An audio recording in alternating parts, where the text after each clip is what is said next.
Hi, I'm Catherine Lee, and I froze mid-step as I spotted my husband's ex-girlfriend, Jessica, casually seated at our backyard table. Apparently, my mother-in-law, Margaret, decided our son's 10th birthday party was the perfect opportunity to stage an impromptu reunion. The thought of consulting me, his actual mother, must not have crossed her mind. Jessica looked exactly like she did in the countless photos Margaret kept prominently displayed in her home, photos she conveniently forgot to remove, even after Mike and I married 7 years ago. The same perfect blonde hair, that rehearsed smile, and a designer dress so polished it probably cost more than the entire party budget. Isn't this wonderful? Margaret's voice chirped behind me, her hand clamping onto my shoulder like a vice. Jessica was in town, and I thought Tommy would just love to meet her. After all, she was such an important part of Mike's life during college. I glanced over and saw my son Tommy showing Jessica his new science kit. His face glowed with excitement while Mike stood a few steps away, looking like a schoolboy caught sneaking out of class. That guilty expression of his, it was the same one he wore every time Margaret bulldozed over my feelings. "Margaret," I said through clenched teeth, "could we speak inside for a moment?" In the kitchen, I folded my arms tightly, trying to rein in my frustration. Why would you invite Mike's ex to our son's birthday party without discussing it with us first? Margaret waved a manicured hand dismissively. "Oh, Catherine, don't be so sensitive. Jessica's family has known Mike since childhood. Her father and my late husband were business partners. She's practically family. And I'm not?"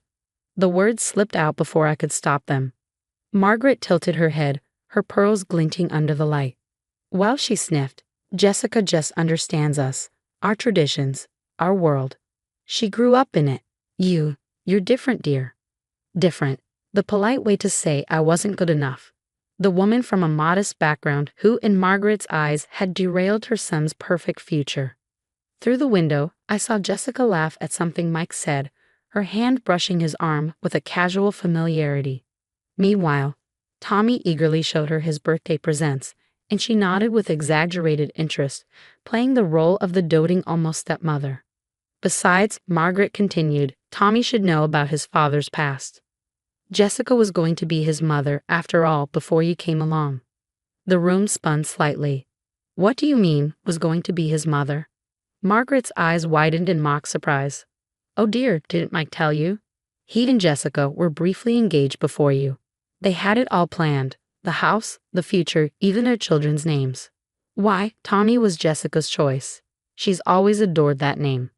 Tommy, the name Mike and I had supposedly chosen together. The name that honored my late father, who never got to meet his grandson. Catherine," Mike's voice carried from the yard. "Tommy wants to cut the cake." Forcing a smile, I returned to the party with a Superman cake I'd stayed up until 2 a.m. decorating. Guests gathered around the table as I set it down. But before I could light the candles, Jessica's voice cut through the chatter. "Oh, Tommy," she cooed, "did you know your dad used to make the most amazing superhero cakes? My mom's pastry chef taught him during one of our family vacations." I almost dropped the knife. Mike had told me he'd never baked before we met.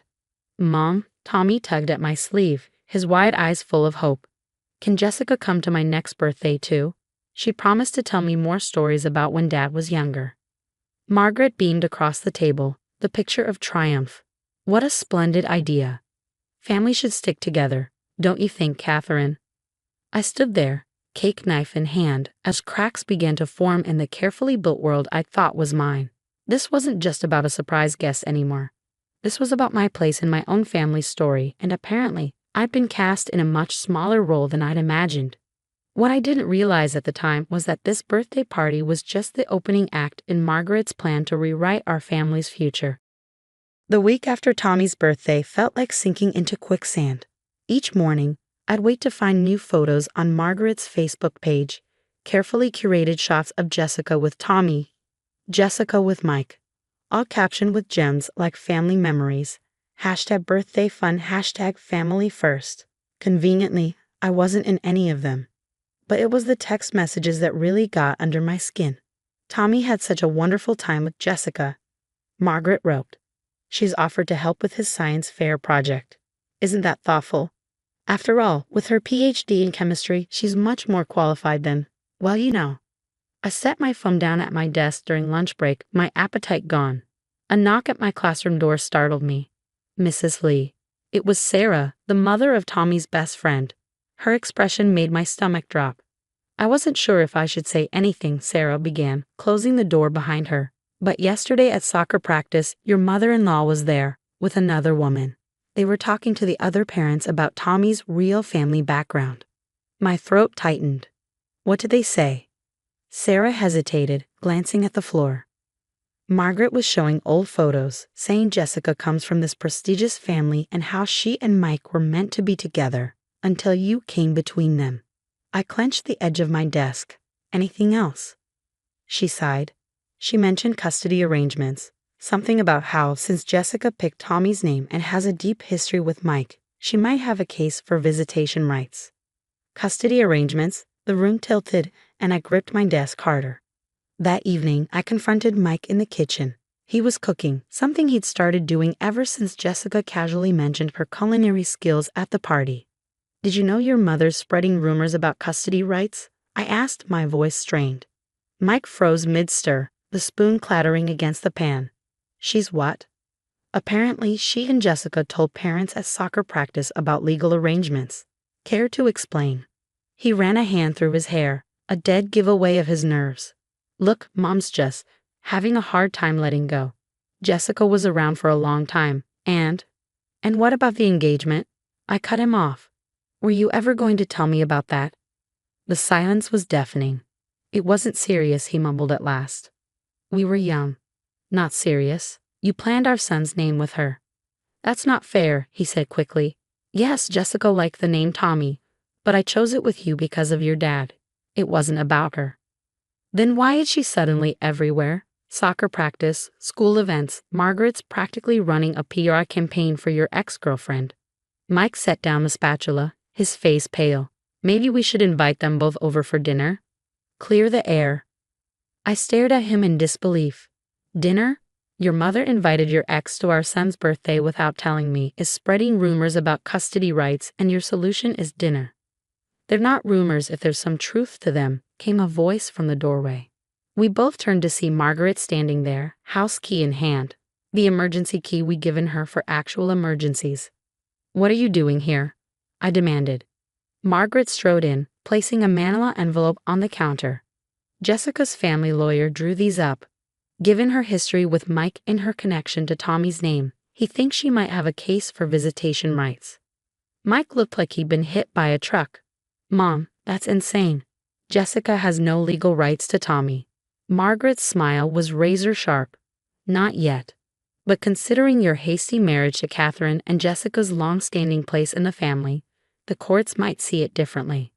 Get out, I said, my voice surprisingly calm. Margaret blinked. Excuse me? Take your papers and get out of my house. Her face hardened. Catherine, don't be difficult. We're just trying to do what's best for Tommy. A child needs the right influences, people who understand family legacy. I grabbed the envelope, tore it in half, and shoved it into her hands. My son has all the influence he needs. Leave or I'll call the police. Margaret's parting words stung as she walked out the door. This isn't over, dear. Jessica's family has excellent lawyers. I turned to Mike, who was still frozen in place. You need to decide, right now, if you're going to let your mother destroy our family for some fantasy about Jessica. Because I won't stand for it. The smoke alarm blared, the smell of burning food filling the kitchen. Dinner was ruined, and it felt like my marriage might be going up in flames right along with it. The breaking point came 3 days later at Tommy's science fair.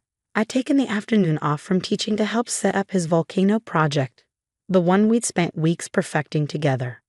But when we arrived at the school gym, Jessica was already there, standing next to our table, with a completely different project. Look, Mom, Tommy exclaimed, running ahead. Jessica helped me make a real chemical reaction. It's way cooler than a volcano. My heart sank as I saw our carefully crafted volcano shoved under the table, replaced by an elaborate chemistry setup that screamed professional adult help. Margaret hovered nearby, phone poised to capture the moment. Isn't it wonderful?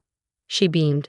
Jessica spent all weekend working on this with Tommy. She picked him up after soccer practice. I told the school I'd authorized it. The room spun. You did what? Oh, Catherine. Jessica stepped forward, her voice dripping with Fox sympathy. Didn't Mike tell you? Margaret added me to Tommy's approved pickup list as a family friend. That was it.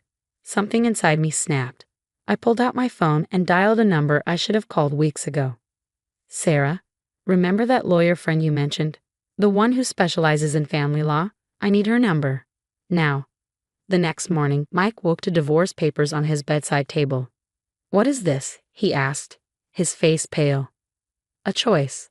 I replied calmly. You can either stand up to your mother and Jessica right now, or you can explain to a judge why you let them harass and undermine your wife. I pulled out a folder and laid it beside the papers. Here's documentation of every unauthorized pickup from school, every manipulative text from your mother, every social media post trying to erase me from my own family, plus statements from other parents about the custody rumors. Mike sat heavily on the bed. Catherine, I never meet. I also have proof that Jessica's family lawyer isn't licensed in our state. Those custody papers, complete fabrication. Your mother committed fraud presenting them as legal documents. His head snapped up. What? So here's what's going to happen, I said. You're going to call your mother and Jessica, put them on speaker, and you're going to end this. 20 minutes later, Margaret's voice filled the room. Mike, darling, what's this about? Mom, Mike said, his voice steadier than I'd ever heard it. You need to stop. No more unauthorized pickups. No more surprise visits. No more Jessica. If you keep this up, Catherine will file for a restraining order against both of you. But Tommy's science project, Jessica began. One about 4 hours ago, I cut in with the volcano we made together. Turns out the judges prefer projects actually made by students over ones manufactured by overstepping adults. Silence. And Margaret, I added. The school is investigating how an unauthorized adult removed my son from campus. Imagine how your country club friends will react when you're banned from school grounds. You wouldn't dare, Margaret hissed. Try me, I said. I've spent weeks being polite, being understanding. Those days are over. Later that evening, as Mike and I watched Tommy play in the backyard, my phone buzzed. A text from Margaret. I suppose I owe you an apology.